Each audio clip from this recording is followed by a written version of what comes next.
bringing you news from Hamden, Cheshire, and the Quinnipiac community. Live from the Ed McMahon School of Communications, you're watching QNN, the Quinnipiac News Network. Good evening and welcome to QNN. I'm Jordan Samuels. And I'm Clara Spahn. Quinnipiac's men's hockey team, including Jordan, are making history this week. John Francis tells us about what the students are feeling about the hockey team having a shot at the national championship. Huge. For QNN, I'm John Francis. Another honor for Quinnipiac came yesterday when President John Leahy rang the NASDAQ stock market closing bell. He did it in honor of QU's Global Asset Management Education, or Game 3 Forum. The forum is a unique opportunity to interact with industry leaders and to learn the basic practices in investment management. Quinnipiac School of Law will be moving to the North Haven campus in the fall of 2014. The university put out drawings of what the new building will look like earlier this week. The new law school will feature a 150-seat courtroom complete with judges' chambers and a juror room. A dispute resolution suite will also be included, along with a collaboration classroom with full digital multimedia capabilities. And back on main campus, the QU Farmers Market has returned to campus now that the warm weather is back. The Farmers Market will be open on Thursdays in April from 9 to 1. Fruits, vegetables, and even cupcakes will be on sale. Vendors will accept Q card and cash. Students were kept up late Saturday night, and not for anticipation of Easter. Taylor Monaco caught up with QU students to get the thoughts on the Students' Body email thread. We are all Taylor Monaco, QNN. Students don't have to go far to vote in this year's SGA elections. All you need to do is go online at qu.collegiatelink.net on Wednesday, April 10th.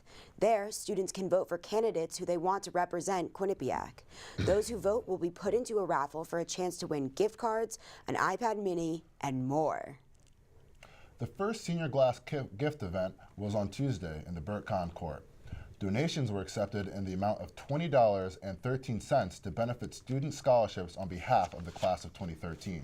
Free food was offered from local places such as Side Street and Ray and Mike's. The senior class committee also gave away one free senior week ticket. There will be more events throughout the spring. And coming up on QNN, WQAQ is getting geared up for their spring concert. Plus, Governor Malloy has taken serious action toward gun reform. We'll be right back. Quinnipiac held an expert panel discussion on the 150th anniversary of Emancipation Proclamation.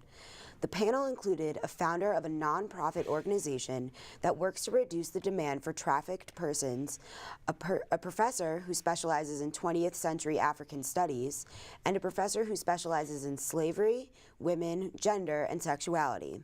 The goal was to get an international perspective on the law that put an end to slavery in the U.S.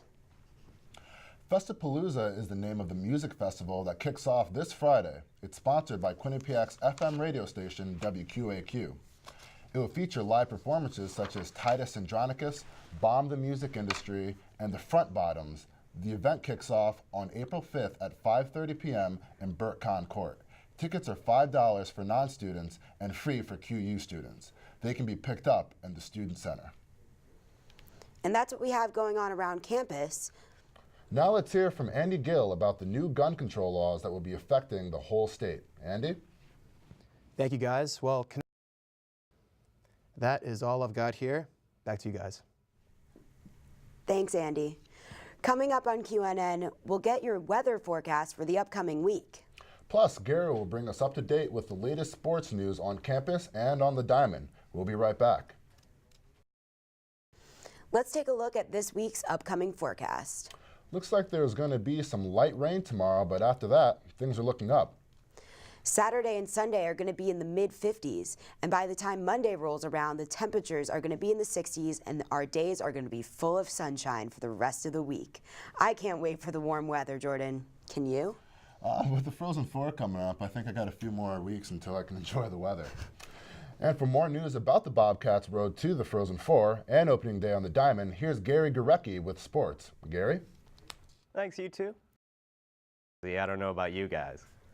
Beyonce actually called me last week, so we're good. Coming up on QNN, there's a new invention that you might see at your local golf course. Unfortunately, it won't help lower your handicap. Stay with us. Why walk around the golf course when you can hover? This isn't a question out of a science fiction story. Masters winner Bubba Watson could be seen flying around the golf course, zipping over water hazards. Oakley, Bubba's sponsor, took 2 months for this prototype to be adapted by a company called Neroteric Hovercraft. The great thing about the golf hovercraft is that it doesn't mess up the grass. The price tag will hover around $30,000 or even $40,000. Well, that's it for the news. Thanks for joining us here on QNN News. We'll be back next Thursday with more news from around Quinnipiac and the local community.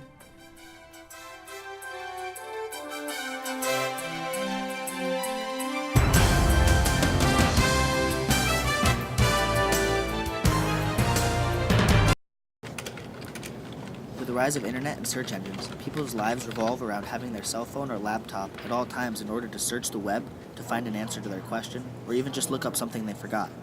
So are our memories getting worse, or is our brain simply adapting? The internet means the end of forgetting, right? You can't ever forget because things are easily replicable. But then the other side of the coin is that people sort of see the internet as if it's also the end of forgetting, it's also the beginning of never knowing, right? Because you don't ever really have to know anything if you could just go to Google and pull it up, right? With advances in technology, we're able to access things like Google on our smartphones, tablets, and computers anytime, anywhere. And while there may be no direct research that links this to memory loss, it does affect the way we learn and retain information. You're going to be more gifted in finding information rather than sort of actually knowing it. For people like students who have a tight schedule and a lot of information to take in, learning how to use the internet effectively can be crucial. People rely on the internet and the information that they can find on the internet way too much, and instead of retaining that information. For many students, finding the answer to a question starts by doing one thing.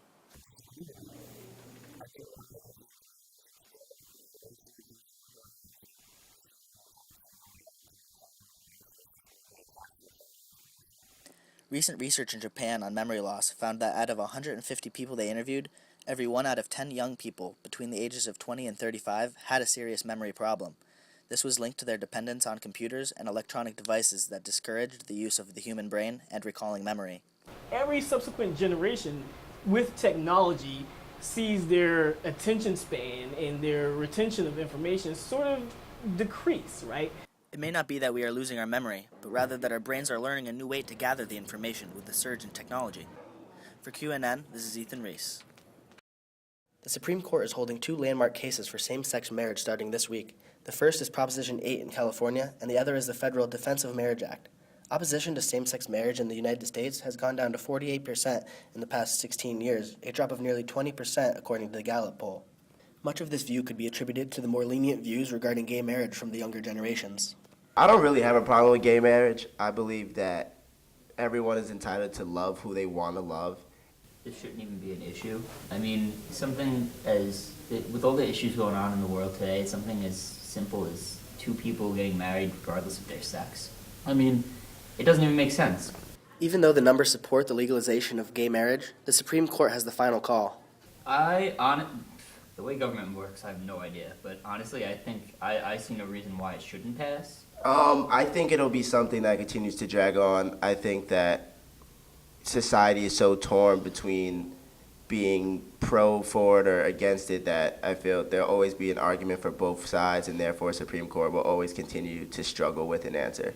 If the Supreme Court does decide to legalize gay marriage, the next question is whether or not they will be entitled to the 1,100 benefits that typical marriages receive. Absolutely. I mean, if we live in a country where we're entitled to freedom and equality, and if the government allows for same-sex marriages, then they should absolutely be entitled to the same benefits that a normal marriage has.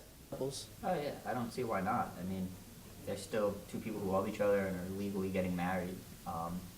They should have every same rights that we do. While the Supreme Court may take until midsummer to make their final decision, students and adults are posting images like this on Facebook and other social media outlets to show their support. For QNN, this is Ethan Reese. Down in Pittsburgh, here's Ethan Reese with more.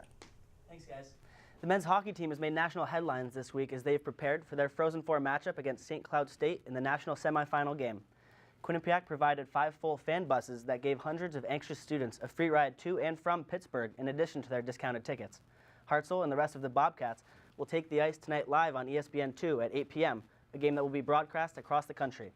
The other semifinal game is already underway, where Yale leads UMass Lowell 2-0 after the first period. A feature today in the New York Times highlighted the chance at an all-Connecticut final between the Yale and Quinnipiac, schools separated by just 10 miles on Whitney Ave. Back home in Hamden, the women's rugby team is preparing to start a quest of their own at a national title. They will be in Maryland this weekend for the national round of 16. They improved to 12-0 on the year after a 44-0 win over Temple last weekend, their 7th shutout of the season. Their first game in the national tournament is against Lee University this Saturday at 11 a.m. And after a pair of wins this past weekend for the women's lacrosse team, they've also found themselves right in the hunt for the NEC title. They are tied for 3rd place at 3-2 in the conference and will face off against first place Monmouth on Friday and another 3rd place team, Mount St. Mary's, on Sunday. With only one more weekend of games after this week, they're running out of time to squeak into that first place spot. And the 79th annual Masters tournament is underway at Augusta National this week. Mark Leishman has the early lead at 6 under in the clubhouse, with Sergio Garcia trailing right on his heels.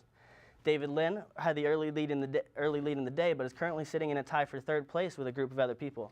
Tiger's in the mix at the top after shooting a 2 under par 70, with Rory McIlroy just right there in the pack.